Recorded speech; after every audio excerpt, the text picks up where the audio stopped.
আসসালামু আলাইকুম বন্ধুরা, আমি আজকে এমন একটা মানুষের গল্প আপনাদের সামনে তুলে ধরব, যে মানুষটাকে আমি ছোটবেলা থেকে, আমার বয়স যখন 8-10 বছর তখন থেকেই চিনি।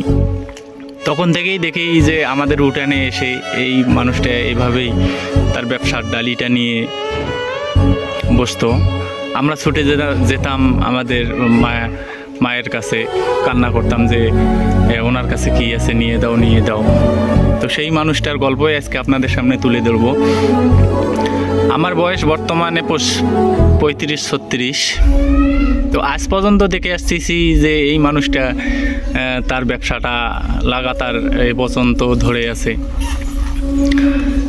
জীবনে অনেক কিছুই দেখলাম, মানুষের উত্থান পতন, তবে এই মানুষটার চলার গতি সেই আজও একই রকম।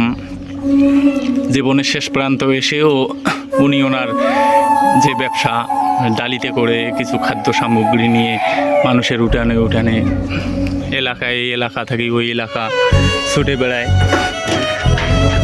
দাদি, আপনার ছেলে মেয়ে নাই?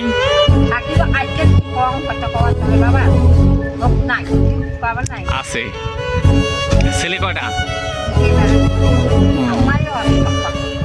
তো উনি যা বলতেছে যে ওনার ছেলে 2টা, হয়তো অভাবের সংসার, ওনাদেরও বউ বাচ্চা, তাদেরকে নিয়ে ওরাও টানাটানের মধ্যে চলে।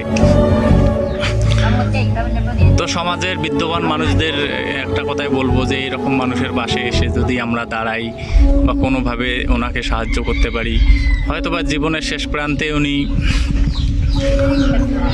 এই চলমান ব্যবসাটাকে, সবে আল্লাহ তাআলার ইচ্ছা, আল্লাহ কাজে কি রাখছেন একমাত্র আল্লাহই জানেন। হয়তোবা ওনার দুনিয়াতে এরকম রিজিক রেখেছেন, এভাবেই ওনার রিজিকটা তৈরি।